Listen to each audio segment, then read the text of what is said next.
jour pour la coopération ivoiro-burkinabé. Il s'est ouvert ce matin à Ouagadougou le sommet des chefs d'État du 6e traité d'amitié et de coopération entre les deux pays.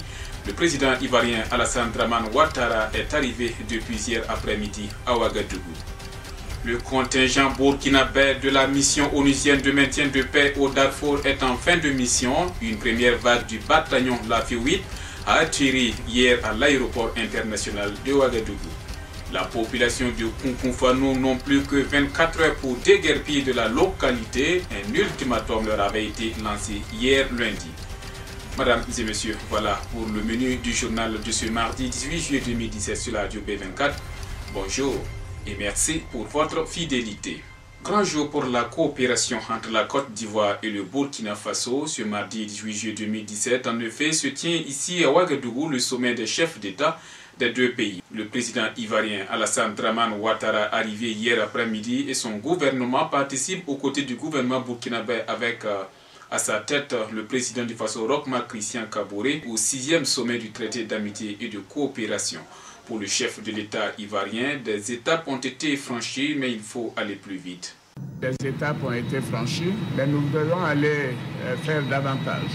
Et nous devons aller encore plus vite. Et je suis certain qu'avec mon frère, le président Kaboré, nous ferons en sorte qu'il y ait une matérialisation des engagements qui ont été pris par les deux gouvernements et que le suivi sera également maintenu pour que les populations puissent bénéficier des progrès qui sont en cours dans les deux États. Et je sais que demain, nous aurons des dossiers importants à examiner, à valider. Et grâce à tous ces efforts, je suis certain que les choses continueront de s'améliorer au niveau de chacun des États. Vous savez, la sous-région traverse une période difficile et quand il y a une bonne entente entre les pays voisins, et notamment la Côte d'Ivoire et le Burkina, qui sont des pays frères, qui ont des liens très très anciens, et les populations de part et d'autre de la frontière qui sont des frères et sœurs également, nous considérons qu'il est important que ce sommet puisse montrer aux populations que nous avançons. En prélude au sommet de ce mardi, hier lundi, le Premier ministre burkinabé Paul Kaba-Thiéba et son homologue ivoirien Amadou Gon Coulibaly ont présidé un conseil des ministres conjoints. Après avoir passé en revue les acquis de ce traité d'amitié entre les deux pays voisins, les deux parties ont examiné 18 projets d'accord qui seront soumis ce mardi pour signature au chef d'État. Entre autres, le projet de construction de l'autoroute Yamoussoukro-Ouagadougou, la réhabilitation du chemin de fer Abidjan-Ouagadougou-Kaya-Tambao, l'approvisionnement du Burkina Faso en électricité à partir de la Côte d'Ivoire, la libre circulation des personnes et des biens et la boucle ferroviaire Abidjan-Ouaga-Niamey-Cotonou. La lutte contre la pauvreté, les maladies endémiques, la criminalité transfrontalière et le terrorisme seront également au menu des échanges. Je vous le disais, en titre, le contingent burkinabé de la mission onusienne de maintien de paix au Darfour plie définitivement bagage. Hier lundi, une première vague de 182 soldats du bataillon LAFI 8 est arrivée à l'aéroport international de Ouagadougou. Ils ont été accueillis à leur arrivée par les autorités militaires et selon le colonel-major Yaya Siré, directeur central des opérations de soutien à la paix, le commandement est très satisfait de la mission accomplie par les éléments depuis le premier bataillon jusqu'à ce dernier. L'ensemble du contingent mon commandement. Go! Bien.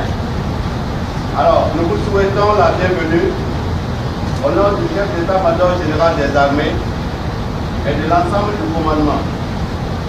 Bienvenue et bon retour chez vous. Bon retour au Burkina Faso qui, je l'espère, irez trouver vos familles et vos parents en très bonne santé. Dans tous les cas, pour le commandement, c'est assez clair. Nous sommes satisfaits de la mission que vous avez effectuée là-bas. Et nous souhaitons que vous revoyiez très rapidement nos différentes garnisons pour que la mission soit communiquée plus tard. En attendant, effectivement, comme a dit le colonel, le major va venir vous donner le programme de la démobilisation.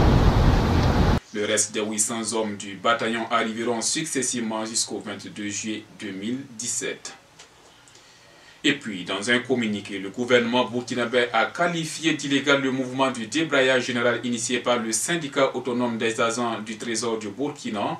Dans son communiqué, le gouvernement soutient que le caractère illégal du mouvement de débrayage s'explique par le fait que celui-ci n'ait fait l'objet d'aucune autorisation préalable comme l'exigent les textes en la matière et dénonce toute velléité d'extension de ce mouvement à tout autre syndicat. Par conséquent, le gouvernement condamne fermement les actions en cours et invite tous les travailleurs de bonne foi à s'en démarquer.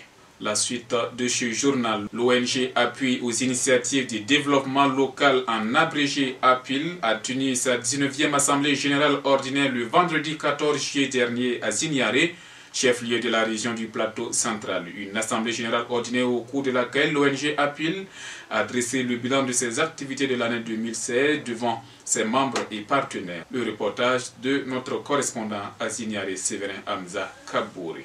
En 2016, l'ONG APIL a travaillé avec 180 villages, dont 22 000 familles dans les régions du centre-nord et du plateau central. La somme mobilisée pour l'accompagnement de ces producteurs est de 290 millions de francs CFA. Abdoulaye Ouedraogo, coordonnateur de l'ONG APIL. Il faut dire qu'APIL a travaillé avec 180 villages en 2016 avec un montant de 890 millions de francs CFA. Ces fonds, nous les avons utilisés dans le domaine de l'apiculture, de l'agriculture, de l'élevage et tout ce qui est activité de renforcement des capacités des communautés. C'est vraiment avec assez de satisfaction que nous avons fait ce travail-là. Une satisfaction partagée par Mme Clarisse Bagayan, conseillère technique au gouvernorat du plateau central représentant Mme le gouverneur. Au vu de toutes les actions menée par cette ONG dans nos deux régions-là, on peut dire qu'elle est très active et dans les initiatives de développement de nos deux localités-là, on peut compter sur eux. Donc on souhaite vraiment que les actions qu'elle mène perdurent et que la population puisse vraiment être bénéficiaire. Pour l'année en cours, l'ONG APIL compte mobiliser plus d'1 milliard de francs CFA au profit de ses membres.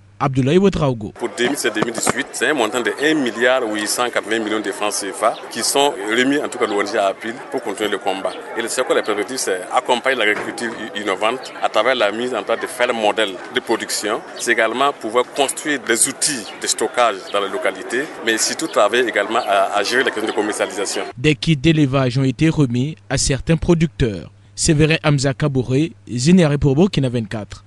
Direction maintenant la région de l'Est où les habitants de Kunkunfuano n'ont plus que 24 heures pour quitter la localité. Lundi matin très tôt, 2 pick-up de la compagnie républicaine de sécurité sont arrivés dans la localité et ont intimé aux paysans de déguerpir le plus rapidement possible, selon une source proche du dossier joint par Burkina 24. Selon la source, un ultimatum de 48 heures a été donné aux habitants de la zone, sinon un renfort viendra raser le village. Nous apprenons également que le mouvement burkinabé des droits de l'homme et des peuples a pris contact avec le gouverneur de la région de l'Est et une rencontre était prévue pour ce mardi 18 juillet 2017. Une affaire à suivre donc. Voilà, mesdames et messieurs, c'est tout pour ce journal. Merci à vous tous qui l'avez suivi. L'info continue sur notre site internet www.radiob24.com et sur notre page Facebook. À très bientôt pour d'autres sessions d'information. Au revoir.